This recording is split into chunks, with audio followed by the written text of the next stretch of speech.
Hello and welcome ICR JRF SRF 2026।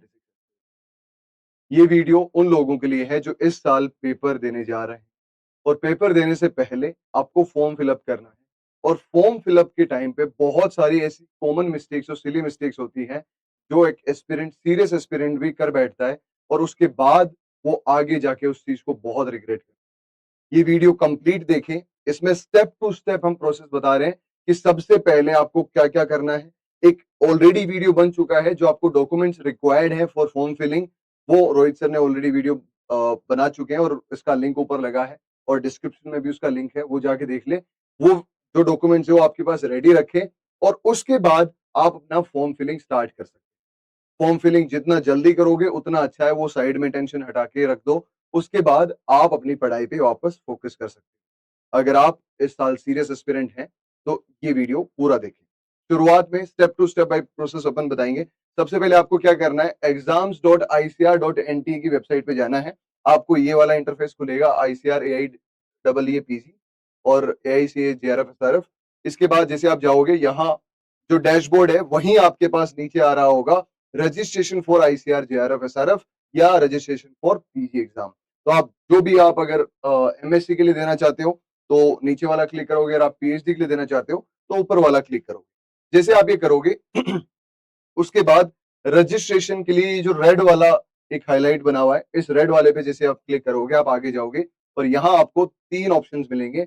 आप या तो इन्फॉर्मेशन बुलेटिन डाउनलोड कर सकते हो जो ऑलरेडी हमने शेयर कर दी है, या आप न्यू रजिस्ट्रेशन कर सकते हो, या आपने रजिस्टर कर रखा है अभी थोड़ी देर पहले और आप बीच में आपका टाइम आउट हो गया था, कुछ सेशन एंड हो गया था, तो उस समय आप लॉग इन कर सकते हो। बट आप अगर फ्रेश एप्लीकेशन डाल रहे हो तो न्यू रजिस्ट्रेशन करें। अब यहाँ है कि जनरल और अनरिजर्व के लिए 1300 रुपए लगने वाले हैं, अदर बैकवर्ड क्लासेस के लिए 1255 लगने वाले हैं, SC ST PWD और थर्ड जेंडर के लिए ओनली 675 रुपीज लगने वाले हैं।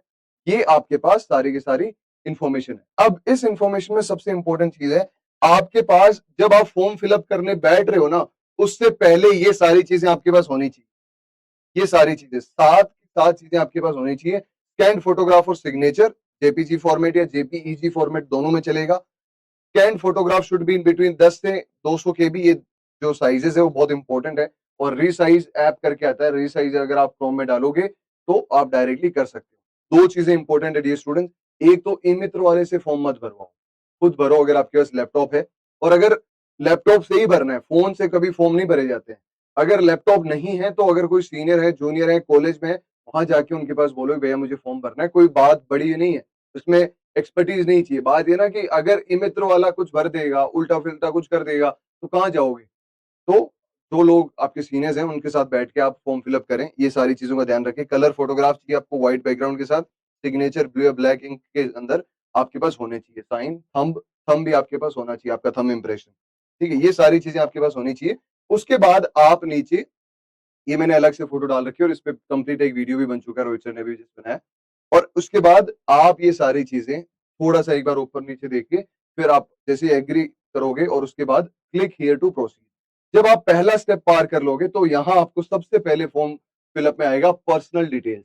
पर्सनल डिटेल्स में जो भी आप आधार या जो भी आपकी 10th और 12th में जो एग्जैक्ट इंफॉर्मेशन है वही सब आपको फिल करनी है। कैंडिडेट का नेम है, फादर्स नेम है, मदर्स नेम है, कैंडिडेट बर्थ डेट है, जेंडर है, वापस कंफर्म करना है, प्रेजेंट एड्रेस है।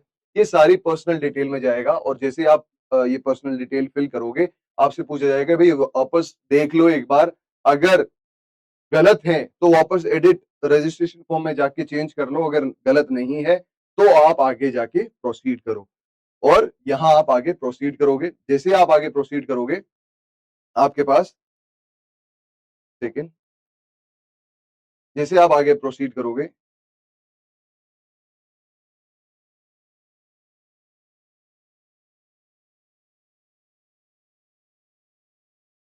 अरे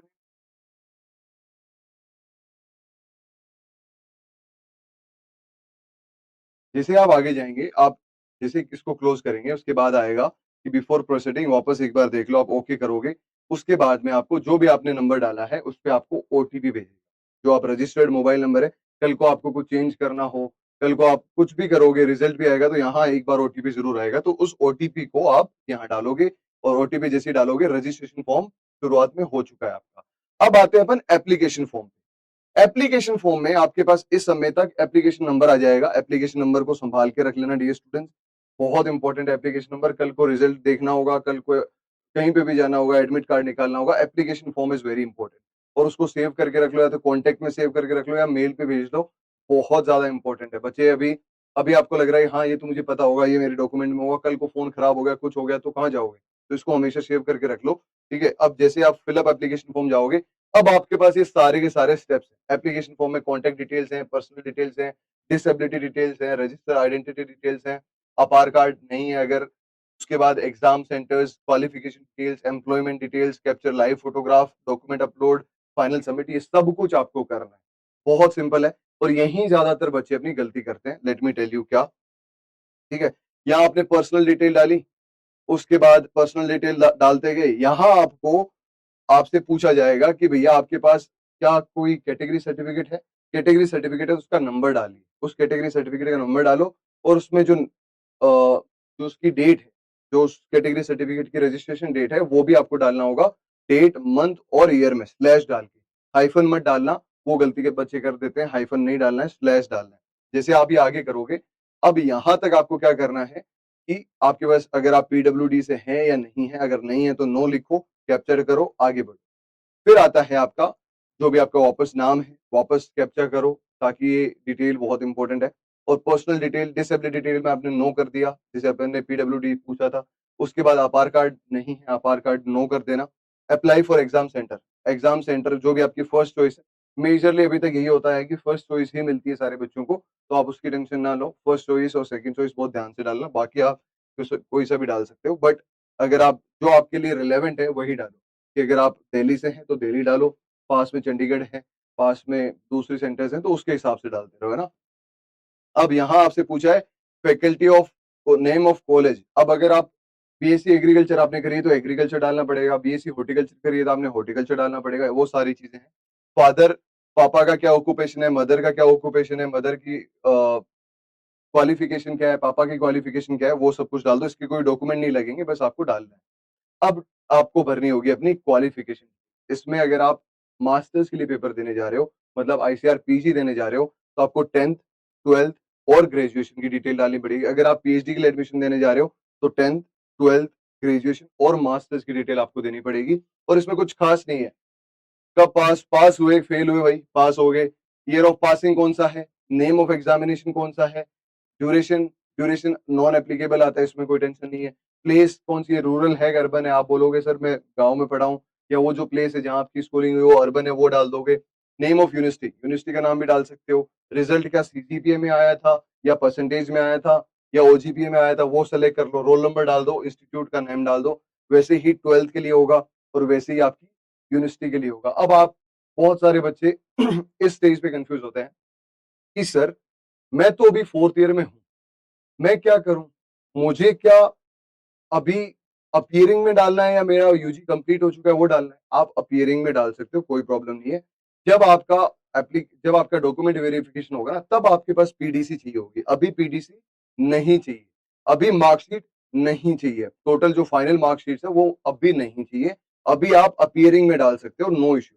और जो यूजी 3rd ईयर के स्टूडेंट है, आप भी सुन लो, आप लोगों को ये पेपर देना चाहिए अगर आप आने वाले ईयर्स में पेपर बहुत अच्छे से देखना चाहते हो, उसका पैटर्न देखना चाहते हो, एग्जाम हॉल की जो प्रेशर है वो देखना चाहते हो, तो आप ये यूजी 3rd ईयर में होके भी डाल सकते हो। आप भी अपीयरिंग लिख दो, क्योंकि आपको रिजल्ट से लेना देना नहीं है। आप रिजल्ट तो आएगा आपका, लेकिन आपको फिर यूनिवर्सिटी नहीं मिल पाएगी क्योंकि आप 3rd ईयर में हो। तो आप दे सकते हो एग्जाम, ताकि आप अपना चेकअप कर सको भाई मैं अभी इस किस लेवल पे हूँ।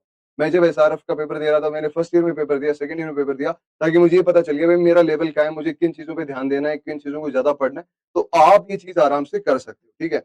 अब आता है, आपने सारी एग्जाम जो आपकी क्वालिफिकेशन डिटेल है वो सारी डाल दी। उसके बाद में आती है आपकी एम्प्लॉयमेंट डिटेल, एम्प्लॉयड हो नहीं हो, अनएम्प्लॉयड लिखना है, कैप्चर डालना है, आगे बढ़ना है।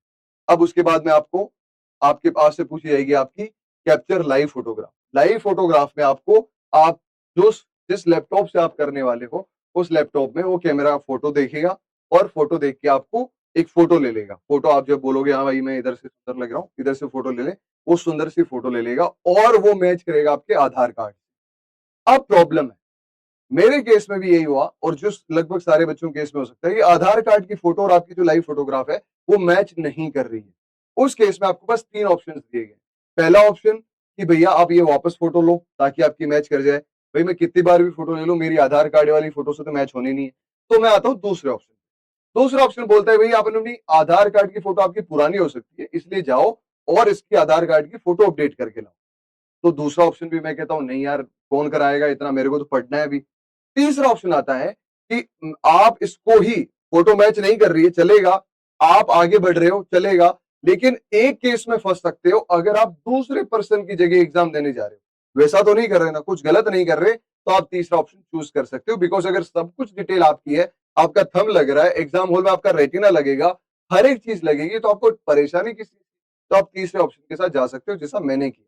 और ये फॉर्म मैंने फिलअप करके आपको ये बताने की कोशिश की है मेरे को क्या प्रॉब्लम आ रही है, एग्जैक्टली सेम टू सेम, ताकि मैं भी एग्जाम के पैटर्न को देख पाऊं। हर साल हम अपडेटेड रहते हैं एग्जाम के पैटर्न से, क्या रिक्वायरमेंट्स है, तो खुद फॉर्म फिलअप करके ही आपको बता रहे हैं। तो ये प्रॉब्लम आई थी मेरे केस में भी, तो ये मैंने तीसरा ऑप्शन लिखा है जहां लिखा है proceed to fill the application form with Aadhaar photo mismatch, candidate is liable to be cancelled in future. अगर वो देखा गया इन केस ऑफ इम्पर्सोनेशन, अगर वो दूसरे पर्सन के केस में अगर वो एग्जाम देने जाता है तब वो कैंसिल होगा। ऐसे परेशान नहीं होना है, ठीक है।